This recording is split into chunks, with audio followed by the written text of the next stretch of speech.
basically most people who are not economists fundamentally believe in the idea of a quote-unquote good job. And economists have always struggled with the idea of what's a good job. It doesn't really make sense, especially from a more human capital perspective.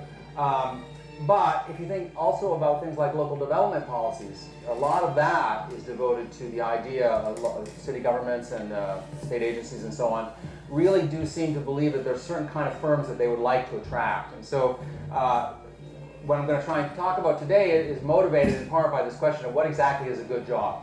And I'm going to argue that empirically, as far as I can tell in most European countries and elsewhere as well, a good job is essentially associated with a certain type of firm.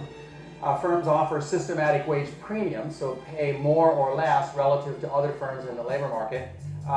And variation in these premiums is significant. As far as we can tell, it's been growing over time in a number of different countries. The sources of these premiums is somewhat unclear. It is definitely the case that they're positively correlated with profitability of firms. There may be other sources of variation. I'll talk a little bit about some sort of simple theoretical models that you can make that connection from. And I'm going to argue that the existence of these firm wage premiums and the way they're distributed across workers helps to explain many aspects of labor market outcomes and behaviors that are otherwise a bit puzzling for kind of a standard model. So I'm going to go through background. I'm going to talk about some evidence from various studies around the world. And then I'm going to talk at the end about some things that I think where this research could go. So as by way of background, when people are thinking about how to model the labor market for a lot of questions, they adopt a very straightforward model where there's essentially horizontal supply curves to every firm. So there's not really a such thing as firm-specific pay. Each firm essentially takes the wage structure as given and has to pay the workers that it wants to hire a so-called market wage. In fact, in the most basic model with constant returns to scale, there's not even really any firms. So most of the standard analysis of things like trade and immigration, skill bias technical change, human capital, minimum wages, occupational choice, most of those models actually work with essentially 100% the supply side. In those models, you can ignore the demand side completely. And there's a reason for that, I think, empirically, which is we didn't used to have hardly any information on the demand side. We had a lot of information on the supply side, so we had population census surveys and things like that. So it was convenient and logically consistent to have this class of models as the building block for that analysis because you didn't really need to know anything about the employer. There's a modern version of this kind of model that's pretty important in trade for example. And in this class of models, there's multiple skill groups, but workers are highly mobile across firms. Firms differ in attributes like entrepreneurial skill, ability, and so on. So there can be quite a bit of heterogeneity within a given industry about the firm. But there's no special link between an individual worker and a particular employer. And the way I explain this to my undergraduates at Berkeley is it doesn't actually matter if you live in Silicon Valley whether you work for Google or not. It's the presence of Google in that market that influences the wages for everyone, whether you work there or not. And that will strike most people who aren't economists as completely counterintuitive and factually incorrect. So this research about connecting workers to firms is meant to try and sort of fill that gap. So I'm going to now do a brief review of a long history of research on this set of topics, and I'm not going to do it much justice because I think either you know a lot about this or you can read about it if you ever care to learn about it. So there was, in the 1960s and 70s and into the 1980s, there was a lot of research using firm-level data, trying to associate firm-specific outcomes to the union contracts that they negotiated. And actually, this is the kind of research that I did in the 1980s. A lot of labor economists did this work. And that research showed that firms, as they became more profitable, set higher wages for their workers. And so there was obviously a connection between the negotiated contract wage and the profitability of firms. And it also showed that wage structures at a given firm tended to be influenced by structures at other firms. There were these patterns of wage setting that seemed to be important, and it was slow to adjust, motivated by the notion that there might be relative rigidity in those wages that was causing the labor market to adjust slowly and leading to some underemployment, particularly with negative shocks. Second round of research got started in the 1970s as panel data sets became available, and two data sets that probably you're familiar with, the panel study of income dynamics and national longitudinal study of youth. These data sets followed the same worker over time. Now, they didn't actually ask who you were working for. What they did ask is, are you working for the same employer you were working with a year ago or 2 years ago? And that allowed researchers to construct calendars with information on this person's on job 1, now they're on job 2, now they're on job 3. But that research showed that there was a very large job component of wage an individual worker received. So it showed that if a worker was moving between jobs, that would be a significant shift, and you could sort of find a systematic share there. And that continues to influence research. For example, Sofia and others have worked a lot on models of wage setting in which this firm-specific component of the wage is a significant source of risk, because you stand to lose that if your current employer lets you go, or you somehow have to lose that job. Another body of work that emerged in the 1980s and then into the 1990s became quite important is research on displaced workers. This is research which was largely using administrative data sets, but some survey data sets, and documented that individuals would appear to have large and very persistent wage losses if they lost a job at an employer that closed down or had a significant labor force reduction. And it was a major source of puzzle, actually, in that literature, and still controversial to this time.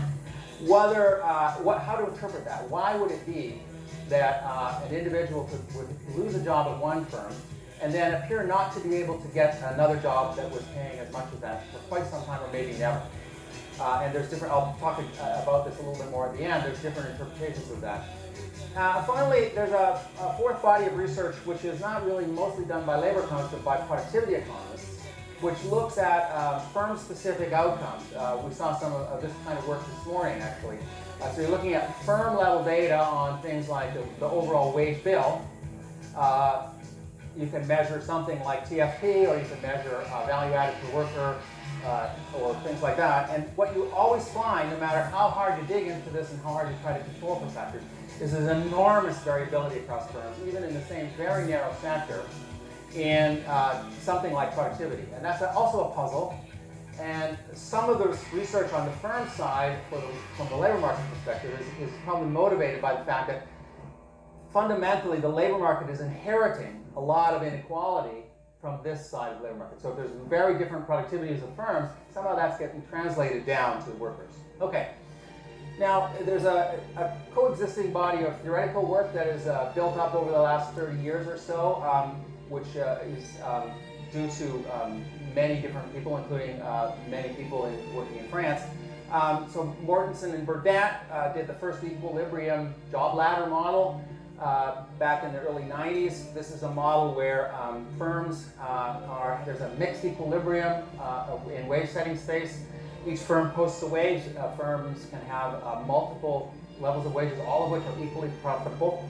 And workers are moving over time up the job ladder, and at any given point in time can lose their position on the job ladder and fall back down to a lower level. So that's class of models, which I think is actually quite insightful. It motivates a lot of the research that people are doing on the empirical side. So thinking of the labor market as consisting of something like this job ladder structure. I think a lot of labor economists think that. In the macro side, the DMP model, which is also partially written by Del Mortensen, is more pervasive. That's a model where there is in fact a firm-specific component of pay, but it's actually job specific. So it's really more something that arises from an idiosyncratic match between a particular worker and a particular firm.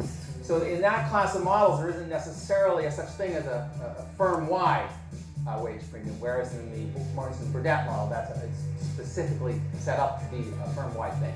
And there's a lot of interesting extensions of, particularly of the DMP class of models, to look at responding to outside offers and individual bargaining and so on. Okay, there's another strand of work which probably most people have not seen very much, but it's been kind of percolating along underneath.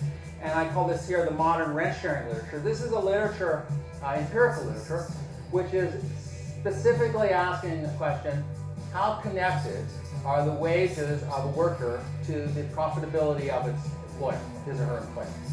And the original set of research that was done in this area was research at the very high level, looking at, say, the industry level profitability and wages. And maybe you're familiar, if anybody's over 50 years old, they're familiar with this big literature that emerged in the 1980s on the industry wage premiums and so on. You've got individual specific workers attached to to their particular employer. And you're following, in this literature, they're following the worker over time. So it's the same worker as the firm becomes more or less profitable. I will refer to that throughout this talk as a job stayer design, because it's a design where I'm staying at the job, and the job becomes the firm becomes more profitable or less profitable, and then my wage is going to adjust. And so this literature is attempting to see what's the elasticity of that adjustment.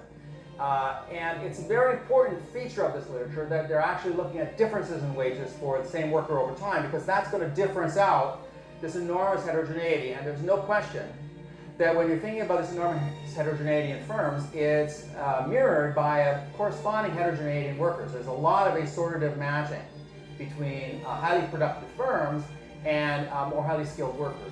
And some of that skill will be unobservable to the outside observer or econometrician, and so you're ordinarily going to see a strong confound between wages of workers and profitability of firms. But this design is meant to overcome that.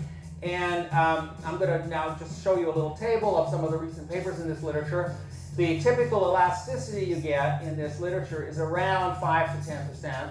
But I think as a whole, they do suggest that either there's a very pervasive pattern of publication bias going on, or there is something going on in terms of this connection. And I'm going to then show you a replication, which I did with Ana Ruth Cardozo from Barcelona, and my colleague Pat Klein and Jörg Heine from Germany, where we take this Portuguese data set and we essentially redo this exact exercise. And my feeling is we didn't really try and cheat. We basically just did exactly what everybody else did to try and see how it would work. And we're going to get more or less the same. So here's a bunch of studies. This is 20 estimates of the elasticity of firms of individual wages with respect to changes in firm-specific value added per worker over time. That's sort of my preferred, easily implementable empirical measure of profitability. Some of these are from French data. The early research was up in 2000 by David Margolis and a colleague. There's Swedish, Italian, Belgian, Portuguese, German, and Danish. You can see one really important feature of this data, this research, and one reason why it hasn't really busted into the American journals probably is because it doesn't have any American data.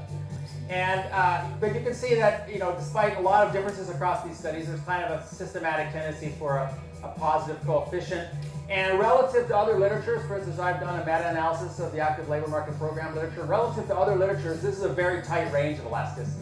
There's no crazy numbers here like 1.2 or -3, okay, which you would widely see in like the labor supply study, for example. So this is an analysis that's tried to reproduce that we did with Portuguese data. Portugal has a very unusual feature which came about because of the aftermath of their Carnation Revolution. Once they got rid of the dictator, they kind of had a social movement to have kind of open information. And one of the features of that social movement was there was going to be in every job site a list of every employee and their wage. Totally awesome. It's like working at Berkeley.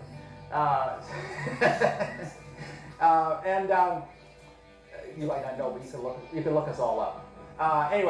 So that data was collected by the Portuguese Department of Labor, and eventually, starting in the 1980s, they made it into a machine-readable data set. Now, it's not exactly the same as a tax-based administrative data set. It is a census of all workers at a point in time. So if somebody's at the same job 1 year to the next, we get to connect them. So that's the data set we're using. And Ana Ruth worked incredibly many long hours connecting that data set to a data set value firm accounts data. These are our estimated elasticities. I'm showing you 2 differences in rows and 3 differences in columns. And this is somewhat important because one of the concerns that people have about this literature on connecting firm-specific outcomes to workers is that maybe you're picking up an industry-specific shock, which might be affecting or pricing, changing the price of a set of skills which are idiosyncratic to a particular sector. So what we tried to do here was we have a basic specification with some simple controls for industry dummies interacted with year.